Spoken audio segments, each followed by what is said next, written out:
It's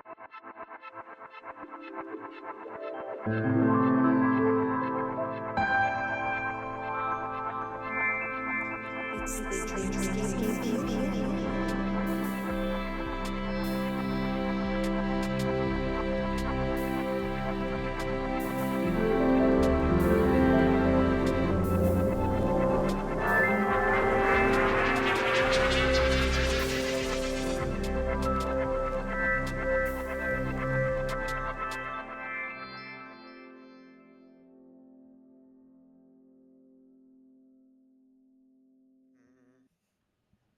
Welcome back, dreamers, to Indie Synergy Exchange, your podcast for all things indie art and creation. I am your host, with the most, Tanner Giese, also known as Number 2 Pencil Man, owner of Tanner's Tales Entertainment, and joining me this week, we are back with the full crew. We have my lovely wife, Katie Giese, author and poet. We have my bro, who I missed very much in the last episode, Frae Official, who's a talented artist. And then we also have the talented, mysterious musician slash poet, Andromeda, also known as Rachel. And together we are the Dreamscape Empyrean. Yes. Do the clapping noise. I'm going to do the clapping noise now. Oh wait, that's the preview. Yeah! Thank you. I gotta get used to the soundboard again. I felt like last episode I didn't utilize it enough, so we're back. We're back, babies and dreamers and everybody out there listening, watching this podcast. Yeah, how's it feel to be back? It's good. It is a dream. Definitely a dream. Yes. I missed you last week, Tanner. I missed you, Frae. I know how I say I don't like you and we're not best friends at all, but it kind of hurt my heart a little bit. I'm not going to lie. We got a confession on camera. I'm going to Right. clip this and I'm going to save it and I'm going to See. make sure I blast it all over the internet. Oh, goodness. See, that's why. Well, anyway. This is why I never do this. Yeah, let's get back to the topic on hand. We are doing just the four of us again, which is fantastic, which means we are going to be discussing a topic. And this week we have decided on the topic of what is art?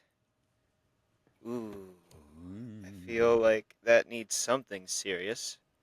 Do you have like a good note? That was the most serious thing I could think of enough. on the list. Drum roll. So to get us started, I was looking up definitions of art in two different dictionaries. One was just the whatever shows up generically on Google when you type in something and then definition. And it popped out noun, the expression of or application of human creative skill and imagination, typically in a visual form such as painting or sculpture, producing works to be appreciated primarily for their beauty or emotional power. Or their second one is the various branches of creative activity, such as painting, music, literature, and dance. And then the other dictionary, let me pop this up, was all the way up here for whatever reason, Webster's, and it says that art is a noun. It is a skill acquired by experience, study, or observation, a branch of learning, an occupation requiring knowledge or skill, the conscious use of skill and creative imagination, especially in the production of aesthetic objects, 5, a skillful plan, and 6, decorative or illustrative elements in printed matter. So I figured I'd throw that out there, because that's what the dictionaries define it as. Mm-hmm. But we're here to talk more about what we would define it as. How do you define it, Tanner? We're going to start off with me? Or do we want to start off with you guys? Because I've been thinking about this. So I could go last, because I'm not ready. I don't know. All right. Well, Frae, did you want to get us started? Or Katie, did you want to get us started? I think if you go first, we'll probably piggyback. All righty. Looks like I'm going to be talking more, folks. Yes.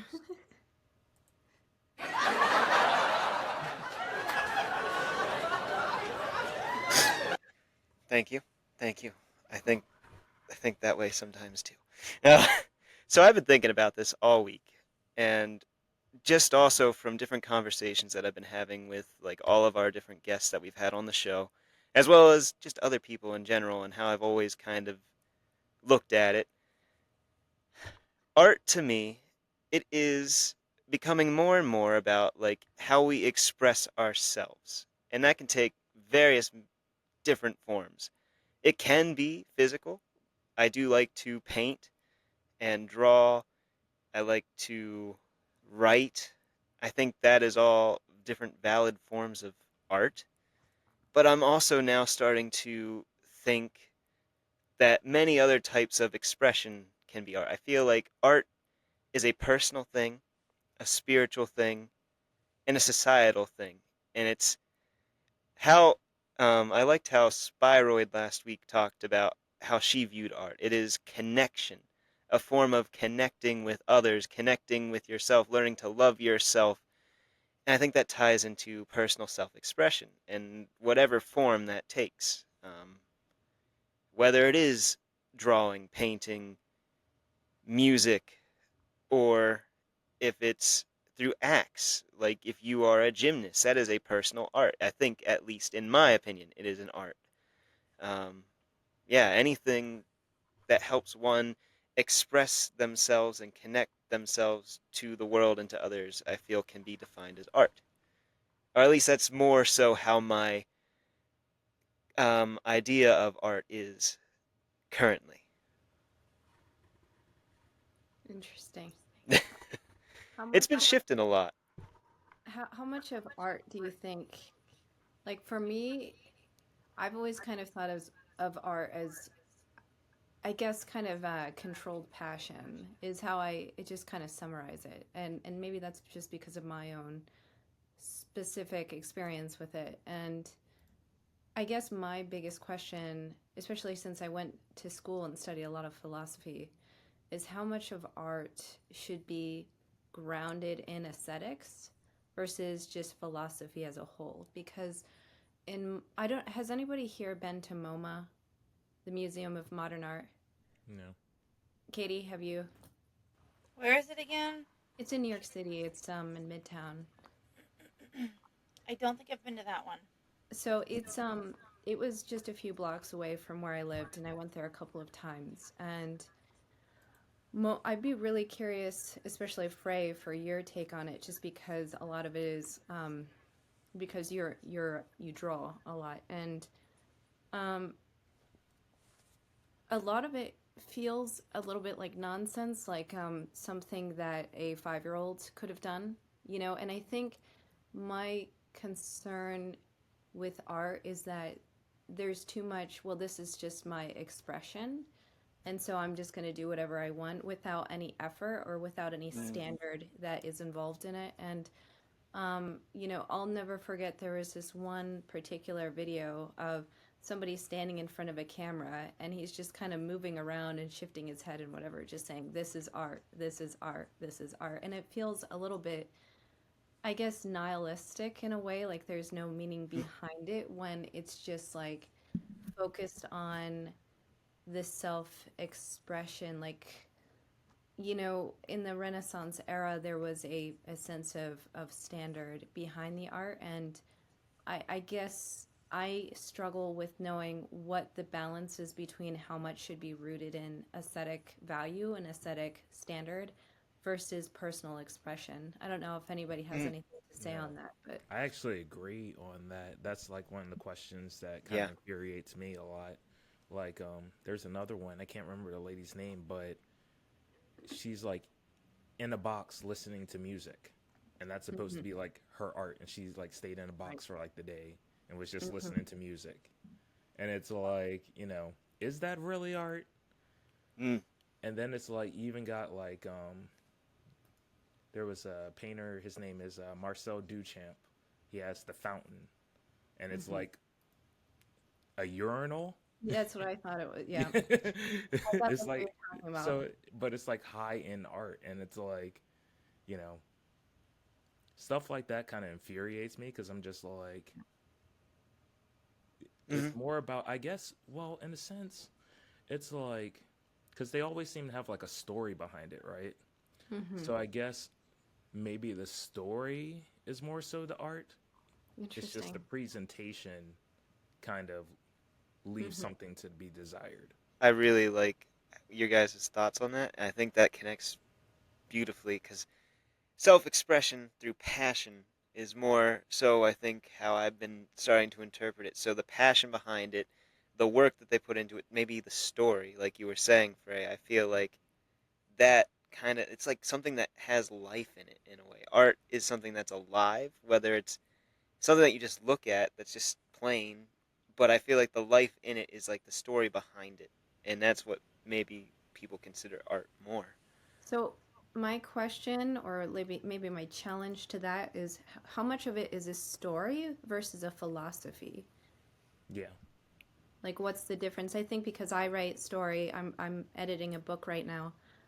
Story is a complex, organism. It's a very complex situation. Like, I've seen a couple movie. I saw a movie recently, Baby Girl. Have you guys seen that? Probably not. It's kind of, Mm-mm. it came and went, and it came out over Christmas with Nicole Kidman, and I've been thinking about it a lot since, because honestly, it didn't feel like it was a story. It just kind of felt like it was just like a lot of drifting from one thing to the next, and then just really fixated on a concept more than it was focused on like the inciting incident and like the action and the resolve. There was no resolve, there was not really that much action.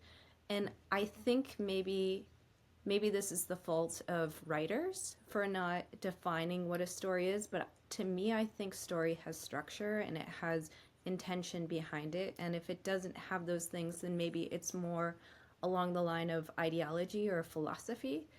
Um, Mm. what do you guys think? That's good. You posed a really good question Yeah, there.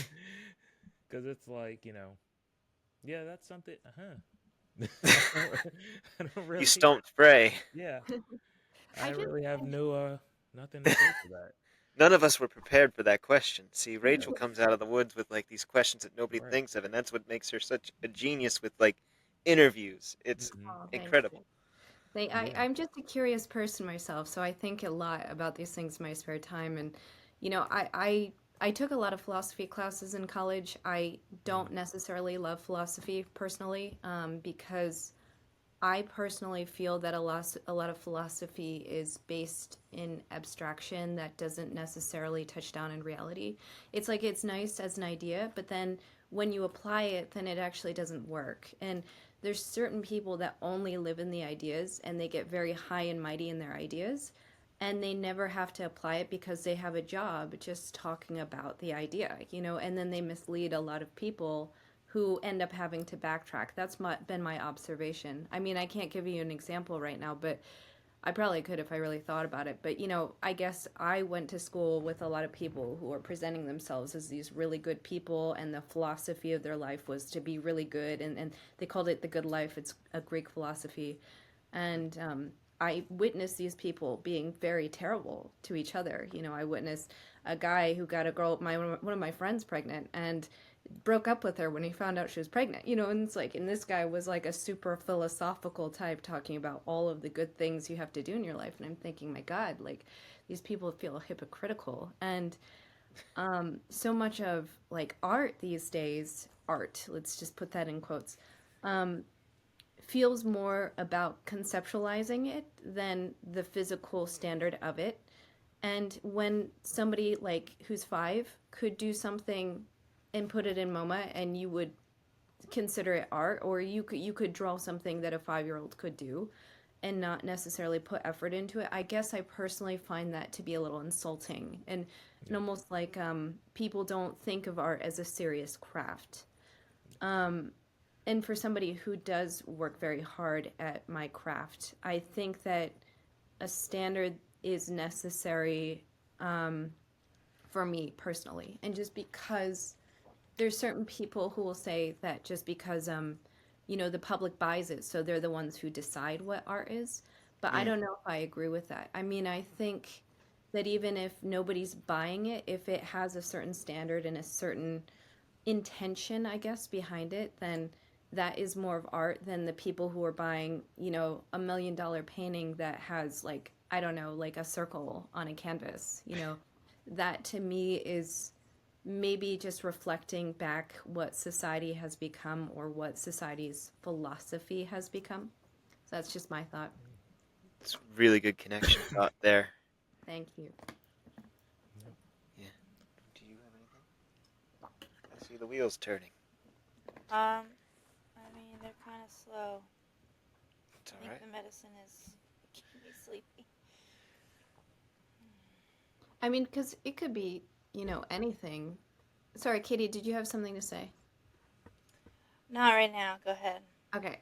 Because like you could literally do anything. I mean, I saw at MoMA one time there was a guy who he like piled up, I think it was like a bunch of buckets or something, and that was his performance art, and at the end of it, everybody stands there to watch him like push it all over. It's like how does that count? Like, you know Yeah, what there's a lot of stuff like that. Oh my gosh. it, yeah, it feels like mental illness to me more Hmm. than it feels there's no order to it, and maybe there's a component of it that needs some sense of harmonizing and order.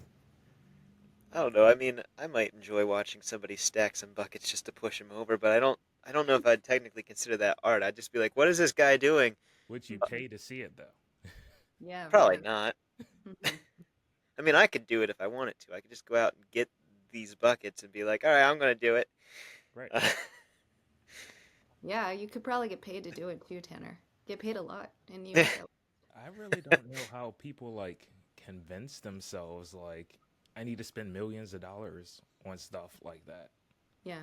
Like I don't know. There must be some like I don't know the high art world like that community. I'm more of like comics and like the lower stuff. Not lower stuff, but like just more of like We're the low comic tier things. boys. Right. We're not like working with millions of dollar paintings and stuff. We're working with like, comics and stuff And like even that. those $1 million paintings, though, they weren't always $1 million.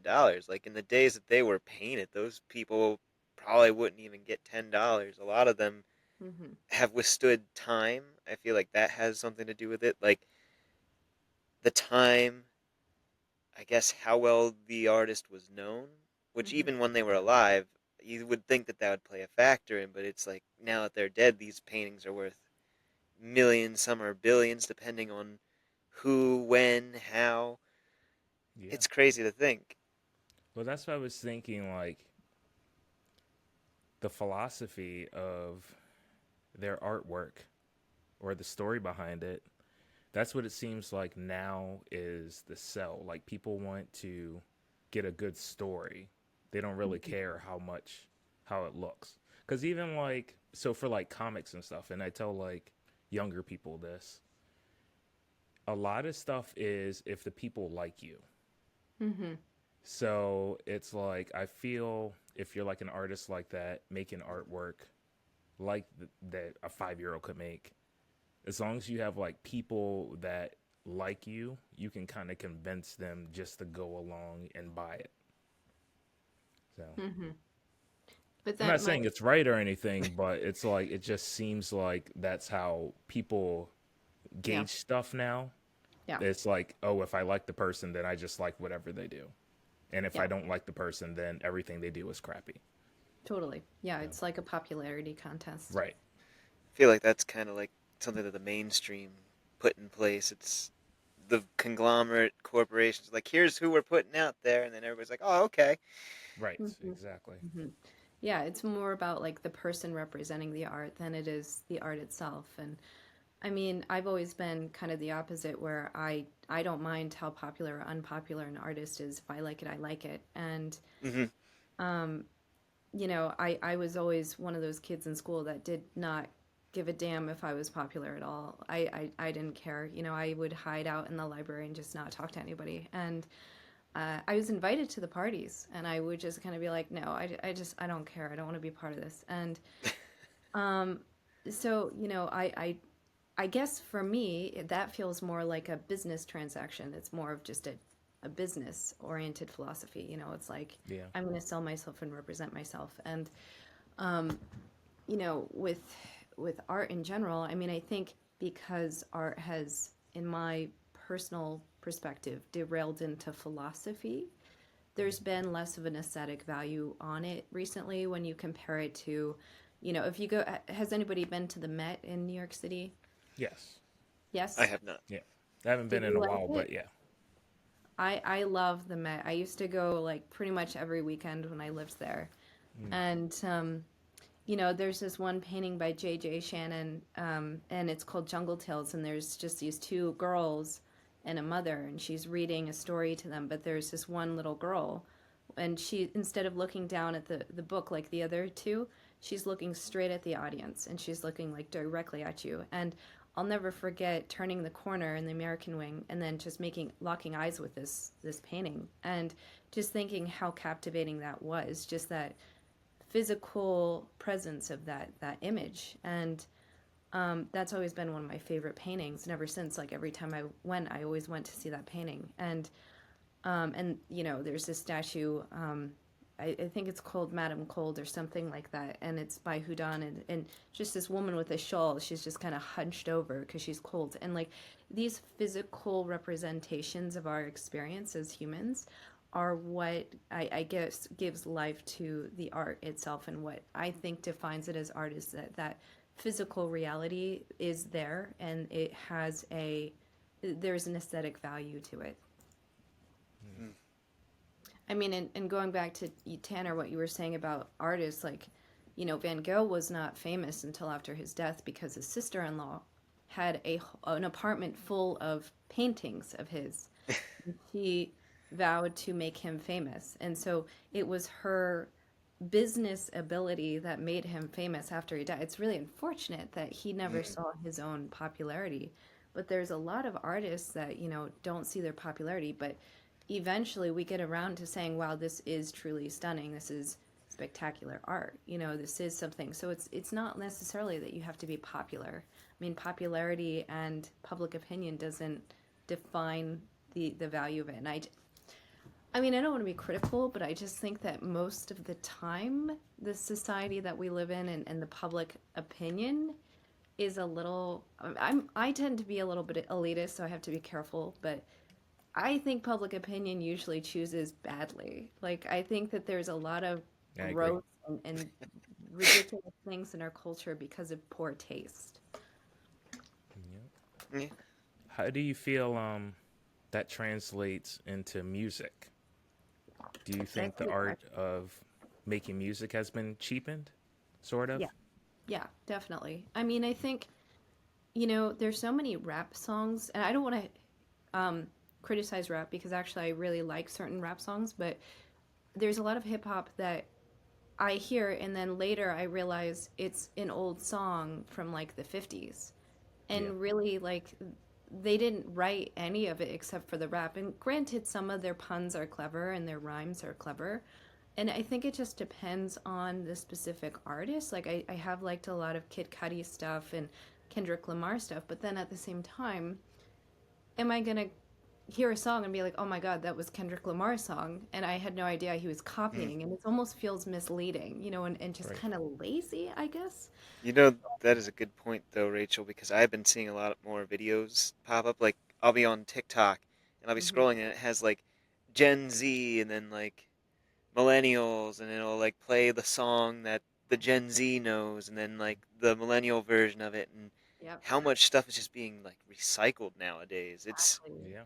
so Exactly. much of what we're getting in the mainstream is just Yeah. kind of like, we're just going to take this beat from this song, we'll put new lyrics over it, and that'll be a new song. Hmm. Hmm. And I'm And like, eh. yeah, it's unoriginal, and I almost feel like it's plagiarism and misleading. I mean, I get that they bought the rights to the song, but it doesn't feel like it's very creative to me. And you know, let's be honest, these rappers are can they sing? Like, they're just talking. I mean, can you actually sing? You know, like, oh, I don't know. Like, I don't want to hate on rap because actually, like I said, there are some rap songs I really like. But let's talk about pop. Pop music recycles a lot of the same chord progression, and for me, a good song is a song that I want to come back to for years later. Like I want to hear decades later and still love it. And there's a lot of songs that are very catchy and I love, but then I forget all about them. And so I've been actually more into 80s music right now than I am in more like current songs, and current music because I personally think that the music was better back then. And I've gotten into a Kate Bush kick, and that actually was not because of Running Up That Hill and Me Stranger too, Things. actually. Oh my God, she's I she's a love Kate Bush. yeah. In my opinion, she's one of the best songwriters there are. And you go down to the credits, and it's only Kate Bush. It says just Kate Bush, and I just admire that so much. And she's written some of my favorite songs I think I've ever heard of. And she is just an incredible musician, and she puts a lot of layers of thought into her lyrics. And I guess I appreciate savoring those details more, and I don't feel like artists, especially pop music, values that or really tries hard enough. And when there's like six people writing this song, I mean, how meaningful can it honestly be? Is it really coming from your heart, or is it just coming from a studio that says, okay, we want a breakup song right now? Which is Right. actually what they do. I mean, they literally do that. So I don't know. Yeah. Sorry. I thought Katie was giving me the cue here. She tapped my shoulder like 3 times, which is why I like looked back and I'm like, I'm itchy, and I keep accidentally tapping him. I'm like, it's the Katie signal. That is the loving hand gesture of your wife. I appreciate that. She's just letting you know she loves you and admires you. I love you too. I'm sorry, know, Rachel. That kind of distracted me for a second. no, you're fine. It was just What's started to think, not to complicate this more, but it's even more interesting when you think of the element of AI, especially in music yeah. and in visual arts too. Like there's so much AI now, and AI can write its own songs, and it's like I think some of the general public are just kind of grasping at that then too. It's like we're kind of stepping beyond, meaningless art into especially meaningless art into something that, I mean, it's catchy and hey, if you like it, you like it, that's fine. But then of course, like there's just, it grates on me, it's aggravating. It's not, I don't know. It's just like the concept of it, it kills me a little bit because you see musicians who are poor and starving and not getting anywhere, and then they're competing against the machine and public opinion and all of these things that I don't know, it doesn't get you anywhere as a musician, so I don't know, it's just another element to consider. I see it. Well, I agree on that. So I use Sono, and what Sono does is you basically write your lyrics, and then you tell them what type of music you want, and they kind of put it together for you. Mm-hmm. So right now I'm doing a comic that will be out at the end of the year, and it revolves around my characters, my little characters here. Mm-hmm. And it's like a romance and like a music story. And I thought it would be cool if, as they're progressing in the story and they're doing their different music songs in the story, you could actually listen to songs. Mm-hmm. So I've been using that Sono. I've been writing their songs out, and then I have it set where it's a 5-girl group, and they would be singing the songs that I wrote. Mm-hmm. Well, did you actually write the melody? I did not write the melody, no. So you So didn't write. Sono does all of that for So me. The only AI is thing, writing music. huh? AI is writing music. Correct. The So music part, yes. The the lyrics are danger of mine. that, though, is that it's taking musical phrases from other musicians, and it's mashing it together with another song. Yeah, So, yeah, yeah. like, I'm not defending it. But what mm-hmm, I'm saying is to add an element to my story. Like I'm mm-hmm, not selling the songs or anything. yeah, But to add an element to my story, I wanted to have that. Like the songs are up on my website where the mm-hmm. comic information is. So Um, yeah, I mean, it's essentially just business as usual. It's just um, what you have to provide and what people want to consume. I mean, That's just it's a hard reality for me as a musician to hear, but you know, it is what it is. I guess it's kind of one of those things where if people have access to it and they can use it and it's cheap, then I guess why not? Yeah. So because I hear a lot of us, we talk about like the problem, but it's like it's not going anywhere. So, is there any? You think there's any solutions that we could bring to the table that would actually combat like AI? Because More everyone's using it accessible now. platforms and studios for emerging artists potentially, because I feel like a lot of people gravitate towards the AI because I feel like maybe they don't have the resources to be able Mhm. to create what they want to, and to them that's like, oh, I can type this out and kind of see what it'll look like, when maybe they do want to do it themselves. I mean, there's maybe a fair mix of people who just want to do it just because it's there and it's like, hey, I can just do this now, and they really had no intention before to do any of it. But then there are some people who might be utilizing that because they're like, well, I feel like I can't make the time for this, or I don't have the resources for it, and I don't know any like song studio, or I can't play an instrument, or I can't do this or that. And maybe some of that's excuses. And maybe a simple solution would be like, maybe just try to learn. Like, you can do that. Like, maybe they just don't believe they can, but Right. they can. I feel like there's a lot of different factors behind it, but I feel like maybe the main one might be just how accessible it is now. Yeah. Because you pay like, some of them are free, and some of them you pay like a small fee a month, and you can make all the art, all the music, well, whatever, all the images, all the logos, all the music that you want in that month time with a small fee. And then there's some that do it for free. I just feel like to them that might be more accessible than buying all the instruments, the recording equipment, figuring all that out, because that could be a whole thing. And a lot of people, I feel, are just feel overwhelmed in society to learn things outside of whatever their daily routine is, whether it's just going to work, doing this. It's like so many people are stuck in that survival mode, and they yearn to create, but they feel stuck.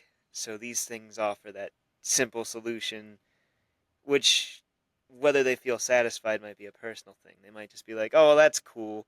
And some people might still be doing it and not feel satisfied. I guess it really depends on the individual, but that's just a couple of my thoughts behind why the AI craze is really picking up. Yeah. Mm-hmm. Also, like, so there's two things. I think there's a lot of talented people, like you were saying, that kind of don't know where to begin with it. So it's like my sister, for example. She can write, but she doesn't have really the desire to pursue that. But Mm. she thinks of it as a cool thing to do just to hear how her songs would sound. Like it's not like she wants to actually jump out there and be a musician, but she wants to she's like, "Oh, I wrote this song. I wonder how it would sound if I like, made it into an actual song and then I can listen to it in the radio or something like that." Um but another thing is with AI, it's like I think our attention span has gone down. Mm-hmm. Yeah. So it's like Yeah. even if you have the talent and you have the will to pursue it and learn and all that stuff, how do you combat how fast it is? Because people are just like, that's the struggle. Even like in the comics, where it's like it takes too long to put out a comic. It takes like a couple months, maybe a There is year. AI for comics now. Actually, a Right, friend that's of what I'm mine told me saying. about And that. it's like a lot of people who aren't like necessarily creatives, like they can do something creative, but they're not like pursuing it. They Do you just think? want the here and now as fast as Mhm. possible. Mm-hmm. So how would the creatives that actually are trying to make this work into a lifestyle, how would they combat that kind of aspect? How do you think, Mm. as far as like speed wise? Mm-hmm. Yeah. I mean, I think statistically it's 9 seconds that it takes for somebody to decide what they think about a song.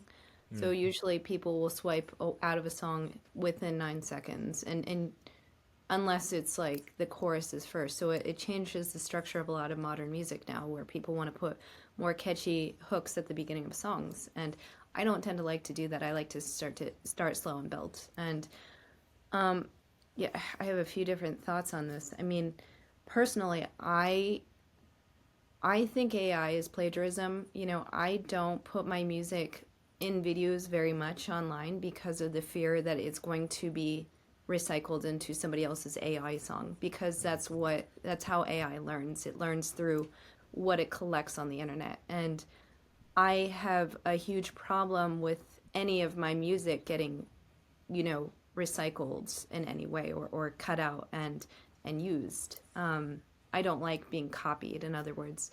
Now, I think that the licensing process online has actually been very good. I know a lot of people find it frustrating how you can't put any song, like even just 2 seconds of a song, on a YouTube video without it getting flagged. But I like it because I know then that nobody's trying to copy my music.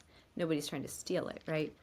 And I mean, in terms of AI, I personally think the solution is raising awareness to it, talking about it more, and talking about what it actually is.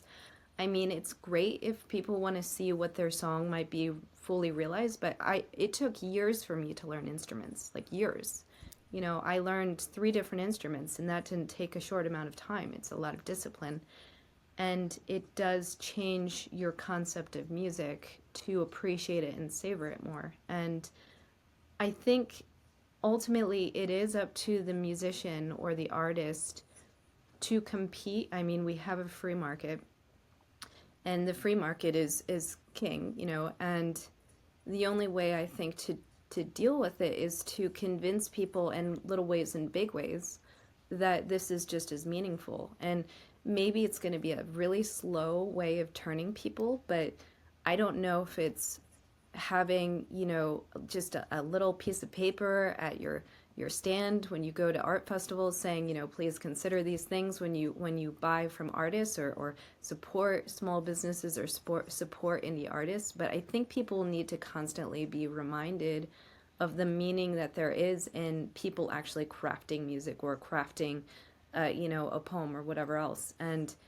I think that there's still people out there that are interested in that. And I just think that changing the market means pulling those people into it and getting them to invest. Because, I mean, it is like, I mean, I'm a big proponent of the free market. Like, I totally agree that, whatever is fair, it's fair is fair, like if they want this, then so be it. It's just, I mean, of course it kills me on the inside. But there has to be a way to persuade people. And I think for me, that's what part of this podcast is about. Like, I want to talk about these things. I want to open the discussion so people realize, because I don't think people realize what AI is. I mean, it literally is taking your music. It literally has no concept of music beyond what it sees of other people's, and it learns off of that. And it's the parasites of people who are envious, who want to play music but can't, who are stealing my music, right? And so it's like there's part of me on the inside that just crumbles a little. I deteriorate a little bit when I hear those things, because I'm just like, oh my gosh. But there are actually unions. There are musicians, groups of musicians. You can sign petitions as a musician to eradicate AI from music, to put up laws where you're not allowed to copy a musician's voice, because there is the deep faking of singing voices now, and you're not allowed to imitate other people's music. There are people, and I've signed those petitions, there are groups of musicians that are out there that are saying, let's put in place laws where this is not legal, this is not allowed. And I would agree with it. I mean, I went through a libertarian phase. Like, I'm all about freedom. But in this regard, when it is copyright and it's intellectual property that is being stolen, I think it needs to be considered that. Cool. I have a thought. Oh, like, Sorry, I was getting pumped up because I'm like, how do we get people on board with this? Like, how do we...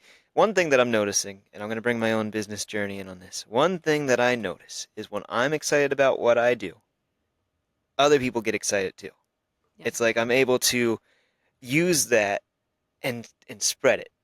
And I feel like in today's society, I don't think it's just an art thing. Everybody kind of goes through life without that purpose spark, that passion spark in them. And it's just like, even the artists out there, they're creating, but how much are they really into it? And how much of that are they showcasing? I mean, I feel like we have to be loud and proud about what we're doing. We have to get out there. We gotta be like, look at what I'm doing, world. Like, ah. And then if you like show people that you're passionate and then you kind of like use that and try to draw out their passion, which is really one of my biggest reasons for doing this podcast too, encouraging people that they can make incredible things too. That will get them more invested in what you're doing because now they're watching you. They're going to be like, this guy said that I can do this. I'm going to watch this guy's journey. And then you have an audience that's being built from this trust, which is kind of what you were saying earlier, Frae. If they like you, they're going to like you. But I feel like you got to give them more than just a thing to like. You have to put yourself in it, spread the passion that you have, and utilize that and spread it to others because that's going to be what lights their spark of passion. And that's one of the things I love doing when I talk to people. I'll go to these events and conventions and they'll come up to me like, this is really cool. I'm like, yeah.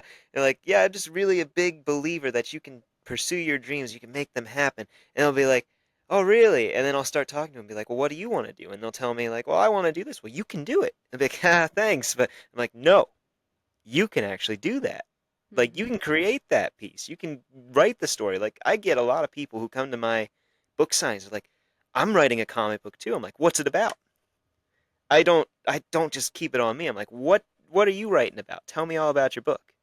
And then they'll start telling me. I'll be like, yeah, that's super cool. Like that's a cool idea. I'll start kind of pointing out the different unique things that they're doing in their story. Be like, I can't wait to hear it or see this when you fully publish it. It's just like me being excited about what I'm doing gets people excited about what they want to do, and I feel like that makes them even more invested. And I don't know, I feel like it's just sparking that passion again is what is going to get people back into pursuing art in physical medias through their own ways of doing it. And that's kind of what I wanted to say, like relating to it, because you guys were asking, like, what do you guys think we could do? I feel like it's not just a problem for artists, but a problem for the world, because I feel deep down, I believe everybody's a creator.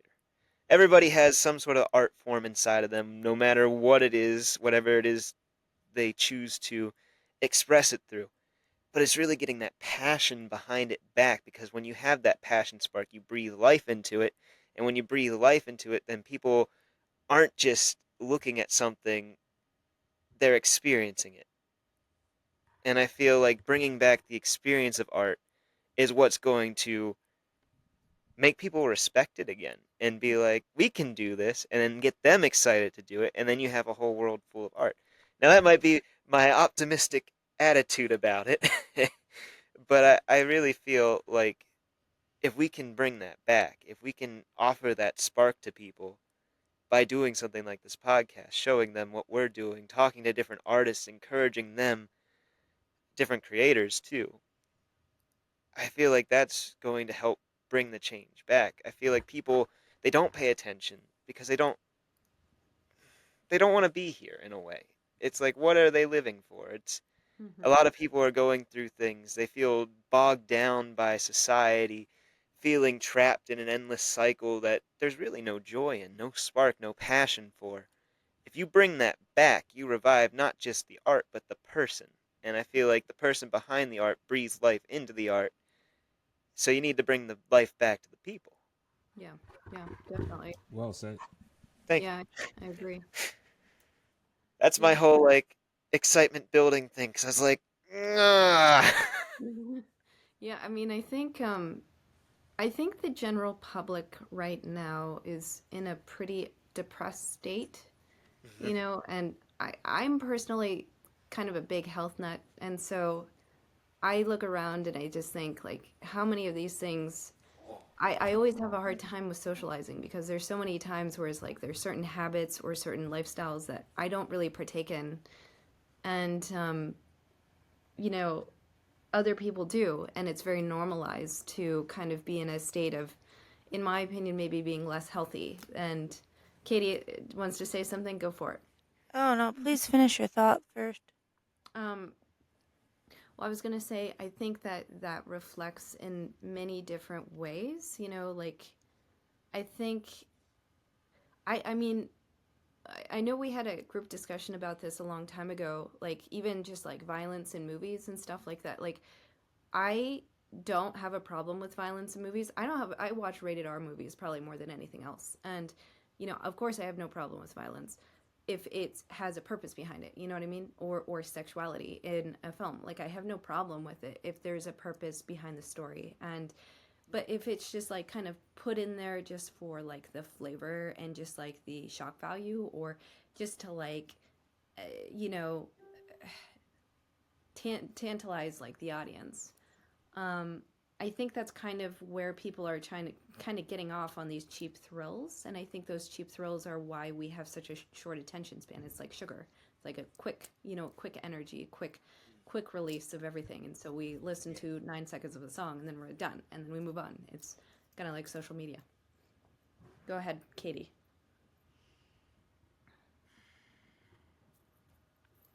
Is this, oh, like right here?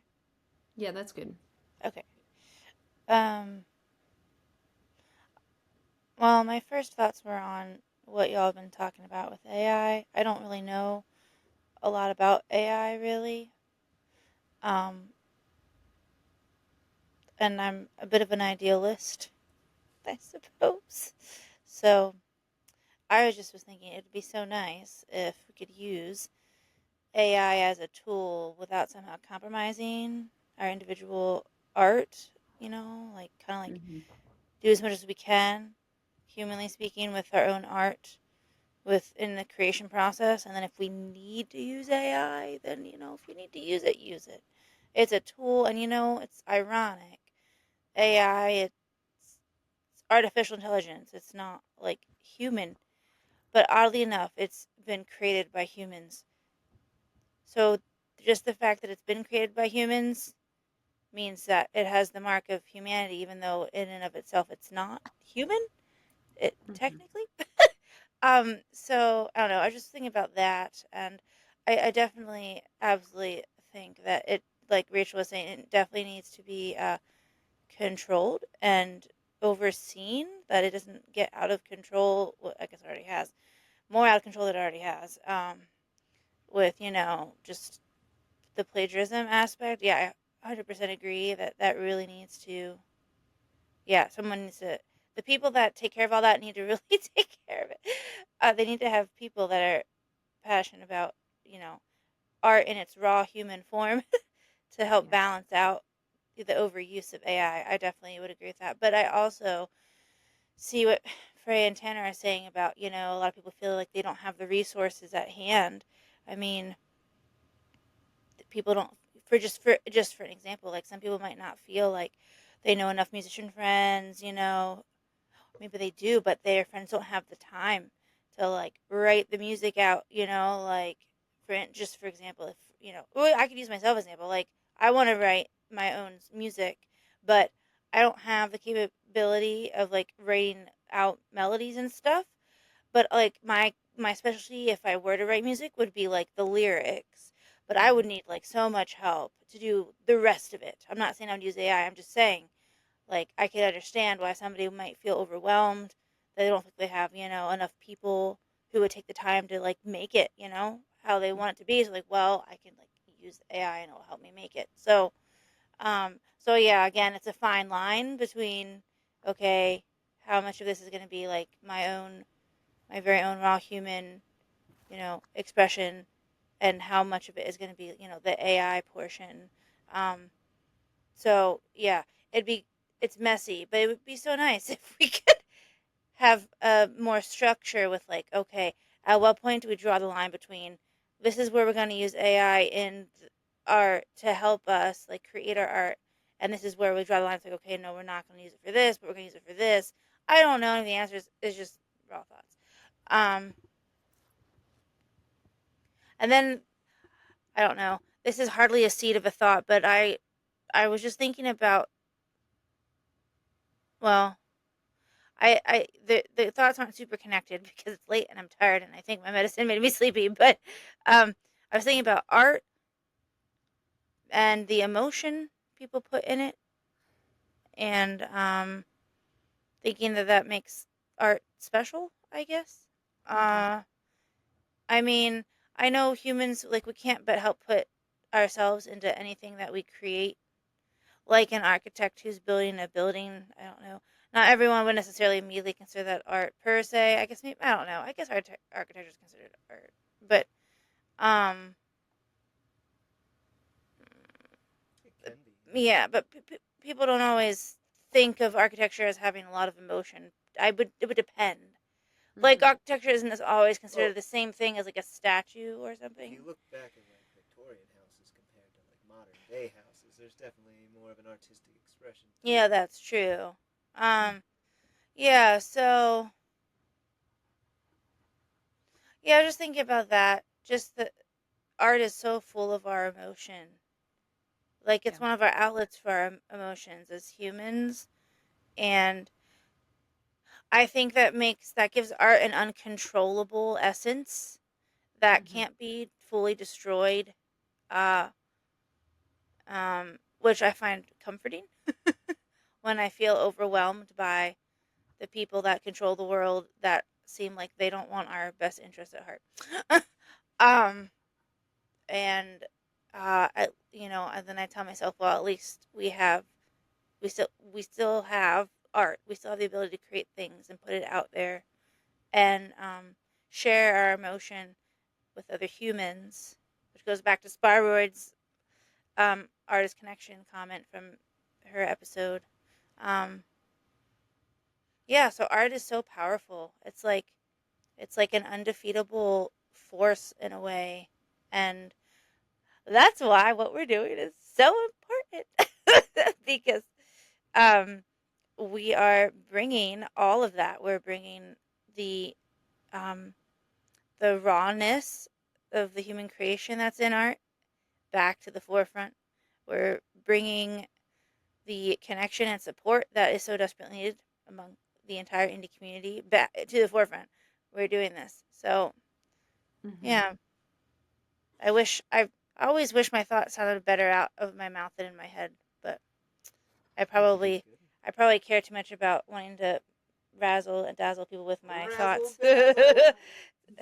um, oh Our goodness, son's been our watching a lot of Yo Gabba Gabba, and the yeah, one character does that all the time. Razzle dazzle. yeah, influence of my son's favorite TV show. Right there. It's not a bad show though. It's not. Um, yeah, I think that's all I got, and I think I'm gonna peace out. Mic drop, So, Katie. Don't actually drop it though, uh, because I just got this microphone. okay. No. Just kidding, just kidding. Love you all, and Love you, Katie. hopefully see Bye. you next episode. Thank you for being here. Yeah. Bye. And here she goes. She has that mic drop moment and All just right. walks off. That's what she does all the time. She's so Katie's the true MVP of the podcast, coming in with thoughts that slay. Here to save the day. I Yeah. think. Go ahead. Oh, sorry. Katie was giving me instructions. I'm to put the washer, laundry into the dryer and take the stuff in the dryer upstairs. Ah. You're welcome, podcast listeners. I am a man with many responsibilities. Yep. Podcast host is the least important. I'm kidding. No, I love that. Like Katie's always good at tying different things together, and I can't wait till she gets even more confident with her. Just like, I think part of that has to do with the tiredness, though. She Mhm. has been through a lot, so. But hopefully, I think this is good for all of us, especially to grow, to be able to share, to give ourselves a platform, but also to give other people a platform. Mhm. I Definitely. agree. But yeah, lots of good thoughts there. Mhm. This topic is really big, and I don't even think we just scratched the surface of it, because there's so much more too. Because art isn't just something that's here and now, but it's something that's always been. Mhm. And I think in history, the things that have outlived pretty much everything else has been art from different time periods. That has been what has basically been preserved the most. We can still see paintings from medieval times. We still have paintings in caves sometimes from periods even further beyond, and we're discovering art from different ages all the time. So I feel like art is also kind of like our history. It is something that is how we know where we've come from. It's so powerful in that because it tells the story of humanity. It is more than just our expression of it, but it is the collective story. Mm-hmm. That is another point that I wanted to bring up because that's something else I've been thinking of. Because you see it from all these different time periods. It's evolved. It's kept the interest of the people in that time period alive. It is our way to view how they saw the world in that time Yeah. Right. and to kind of experience. It's back to that experience of it. We got to bring back the experience of art, not just what we can see, but bring back the living, breathing experience that art has Mm-hmm. for both the world and people. Yeah. Yeah. It's I almost agree. like art is, in my mind, maybe it should be a beautiful reflection through aesthetics. Maybe that's how I would define it. It's interesting, just on a side note, I thought of this earlier because we were talking about passion. The Latin root for that word is actually to suffer. And I find that really interesting because, we think of passion as just this sheer joy and happiness, but actually, passion comes from a place of suffering and pain sometimes. And maybe that's what I mean with like the discipline to create it and to devote ourselves to something. It's the willingness to sacrifice and the willingness to suffer through it to create something passionate and alive. Yeah. I It's agree. also interesting to just like real quick. I think it was Indian philosophy views art as there's like 9 different categories. Like art reflects one of these 9 different categories. Like it's comedy, there's fear, there's beauty, there's wonder, heroism, and so forth. And I think it's interesting to break it down that way, where there's like actually kind of these prerequisite concepts that they want to celebrate in their culture, where it's like these are things that we want to express in our culture and we value as a whole. Hmm. I like that. I also like that wonder is one of them because I feel like that's something that people don't necessarily. That's something that I wouldn't expect to be listed under a category. Yeah. Wonder. Mm-hmm. Yeah, I that's like like that. my favorite one, I think. Do you think that maybe like the things we don't really consider art, like like the bucket thing you were talking about earlier and stuff like that, do you think people get sucked into like standards like that? Like they might consider like wonder, as in why is this person doing this? And then they're able to spin a tale behind why they're doing something in order to drag them in to get a profit, I guess. Mm-hmm. Yeah, that's interesting. I mean, I think, like I said before, I don't love too many ideas because I think that they can mislead and misguide people. I mean, I do think that people like to sell their ideas, and that's almost part of who they are as performers, is their concept of their idea. And ultimately, in my opinion, if it has aesthetic value, then that's where, like, I personally think that aesthetic value is the most important part of it Mm. as art. So I'm more physical in the approach to my concept of art. Like it has to have a physical standard. And maybe after, upon reflection of the movie or upon reflection of the book, maybe saying, yeah, I could see how it fits into this category of comedy or fear. But yeah, like if we put too much philosophical element to art, then maybe we get distracted by it. Is that what you're asking? Yeah, that's Yeah. what I was thinking. Yeah. Mm-hmm. Keeps Go ahead. people in the thinking stage, where it's like Mm-hmm. the thinker statue. He's been thinking for all those Yeah, years like now. I I'm not necessarily like trying to like make a stance.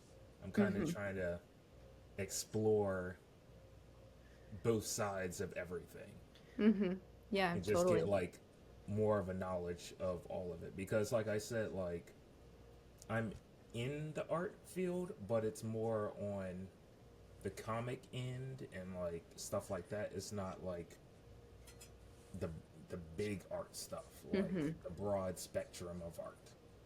So it's like it's nice to hear because I'll be looking at like some TikToks and I'm like, they paid $1 million for that. Right? A Right. guy to come up there and slap. Oh my gosh, there was this funny one. Oh my gosh. So the guy, he was getting like $5 to slap people. What? Like he was going up to people, and that was the art. Like they were paying him $5, and he would smack them. And like, Bullshit. Oh my god. It's like perfect for you, Frae. I don't. That's so ridiculous. Um, So, if I can find this, him calling it art is just his like sales pitch. Like, this is my performance art is to slap you. It's a bullshit sales pitch to try to convince people to buy into it. That's what I think. I mean, then you got things like professional wrestling, which is kind of an art form, like in its own way. When Hansen was on, he was talking about like how they learn all these different moves, they devote the time to it, and they have like that language behind it. So I feel like there are definitely like the physical things that Sure, do involve punching and kicking that are it art. requires creativity though. That's more creative and it's more to entertain. I mean, to slap somebody is not like creative. There's no creative value in that. That's just a Unless you dis slap somebody a different way every single time. Yeah, I don't call yeah. that art. I can't even explain why. I just think that's ridiculous. It's so I'm gonna weird. put I'm gonna put finger paint on my hands and I'm gonna smack Frae. Would that be art? I would pay to see that. I will Oh my say. gosh, I wish I could find it. Frae, she's gonna So, pay me to slap you with paint. Why? yes. And we're gonna call it art. You and I could start our own comedy thing, Frae. And you got quiet again, so you might want to get closer to your mic. Oh me? I'm sorry. Yeah. My bad. What is that? Hold on. First time in art show. I think it's funny though. I think it's funny what people do.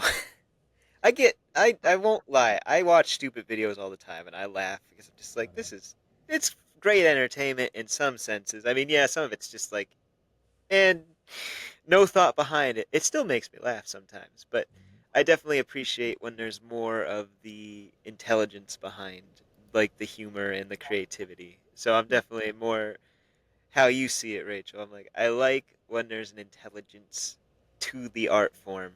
Yeah. It's Like But like when some. I'm stressed, it's good to have nothing. Oh, here can we you see go. my screen? Yep. Yep. Like stuff like this. Oh my god. Oh, it's the bucket. Yeah, is this the one I was talking about? Oh my god. Yep.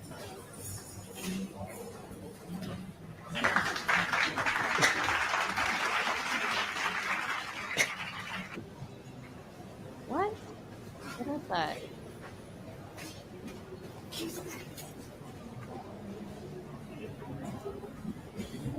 Yeah, stuff like that. Oh wow. It's weird. Oh my. Yeah, this is just like some weird. I'm sure they have some sort of concept behind what they're doing, but for me, that's more ideology or philosophy in motion, like a Right. demonstration of their philosophy. I'm guessing, unless they have nothing behind it, then I don't even know what to call it. Yeah. It just it's dumb to me. I think it's dumb. It's I have definitely good for when you have a stressful day at work and you don't want to use your brain for anything at the end of the day. You just want to watch people do stupid stuff. Then it's fantastic. Yeah, it's like therapy or something, but like Yeah. it's almost like a scam art, like a con artist, like trying to con people into believing that it's deeper than it is, and I'm just kind of like, no, I don't. You know, you're right. It could be easy to fabricate stuff like that. Like, there could be absolutely no meaning to any of that. Yeah. Yeah. Or there could be. But Hmm. who's to say that there really is? It's really hard to say. Right. You Depends just on the spin a good individual, narrative. I guess.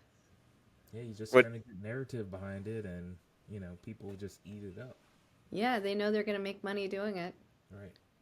I mean, there is that. What's it say about our culture as a whole, though, that people buy into that, like buy tickets to see it? That's what I find interesting. Right.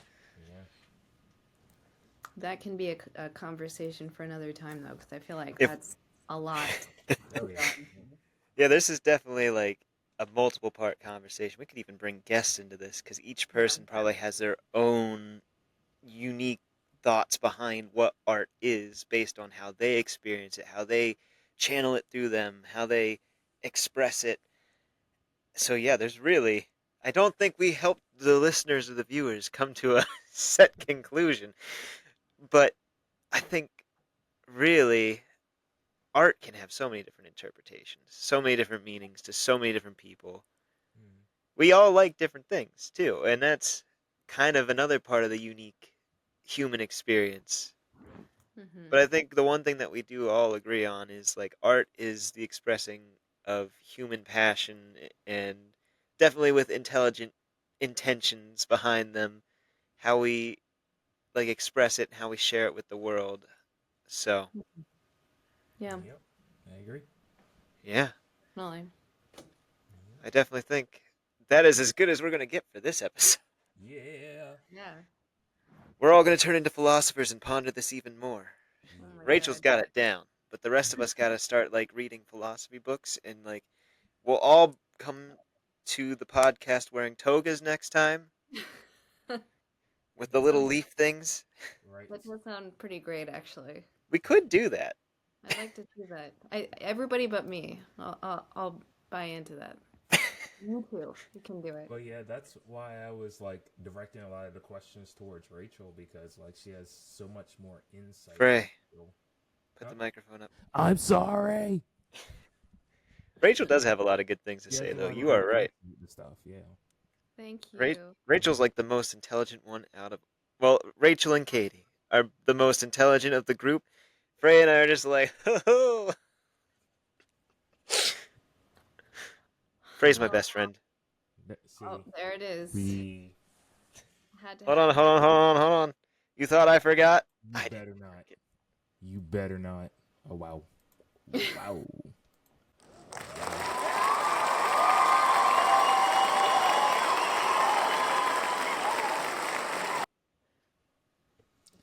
I missed you guys. And there it is. I missed you guys, really. In the last episode. Well, we're back. We Yeah. are back, and we're going to be bigger and better than ever moving forward with this podcast. Yep. We got If you more like guests our coming up. what'd you say? More guests coming up. Definitely. A lot more guests coming up of all different walks of life. I think we have a singer as our next one. So that's going to Nice. be exciting. Um, yeah. So I guess this brings us to our shameless plug act. Segment, not act. We're not a play. Maybe next time. We'll do when we all get big enough, when this podcast is getting millions of viewers across all platforms, and we get some revenue coming in, we're going to get a big old studio, and we're going to bring people in. It's going to be fantastic. I look forward to Sounds that. fun. That'd be nice. Yeah. All of us sitting at like a round table. Yeah, definitely. It'll be so much fun. We get to be You're gonna together in you're gonna sit on person. the opposite side of me. Like No, we're sitting next to each other. absolutely not. Absolutely, yes. I don't think anybody's gonna want to sit between you, so you're gonna have to sit next to each other. The bromance is strong. Unless we put the guest in between us, I then that sit could on the be really side. awkward for them. Yes. Yeah, that's what we'll do. We'll put the guest That between sounds us. that sounds entertaining. Oh, man. No, you guys are great. I'm so glad to be doing this with you guys. But anyway, on to the shameless plugging. Does anybody have things to shamelessly plug? As always, go to FraeOfficial.com. We are on the 5th anniversary of Frae Official LLC. I have a new membership part on there for $3 all year. You can see my comics. I've started putting up chapters of Inlock and Freyfall. Choo Choo Dream Saga is coming in the summer. And then the one I was talking about earlier with my mascots, that's coming. I think I have that down for the winter. And there's also exclusive videos if you sign up for the membership. It's only $3, so go over there and have fun. Go feed your starving artist, Frey. That's right. Yeah.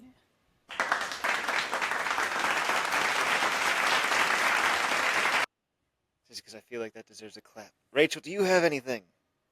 I'm just want to remind people that I have a novel coming out this spring, so look out for that. It's called Goddess of War. You can check it out. Check out the first chapter at elegantbomb.com, and I also have a music page, andromedatheartist.com.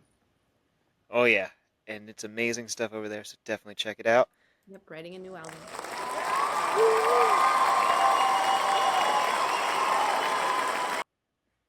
That is awesome. I'm super excited for that new album. I've definitely been listening to your CD on repeat in the car the last couple days since I put it in for my road trip Aw, last weekend. that makes me So, happy.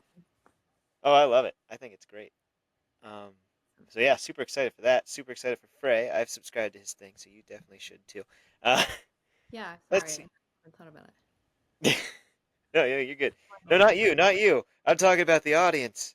Oh, I thought you were telling me. I was like, I thought I No, no, the subscribed to audience. some stuff, but I was like, maybe not your website. I'll have No, to no, look. Rachel, I was talking to our audience listeners out there.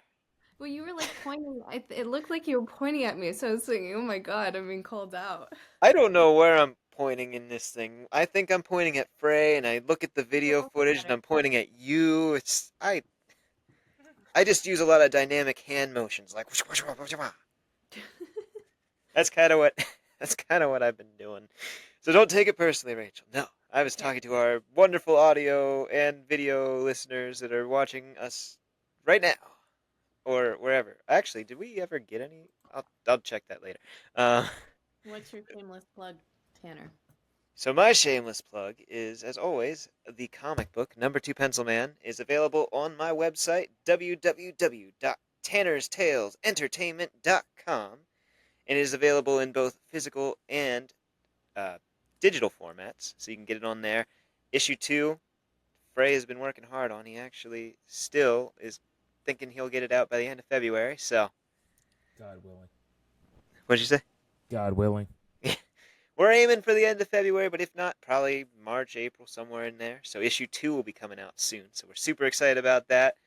Um, I also do workshops and speaking engagements. I don't think I plugged those before. If you want the pencil to show up to your next party or event, you can message me on my website. I have a little contact me form. You can message me. We can work out whatever. If you want me to do a workshop, speaking engagement, or just show up and be a pencil, we can negotiate that and we'll make it fun. So, uh, yeah, all that's on my website, www.tannerstalesentertainment.com.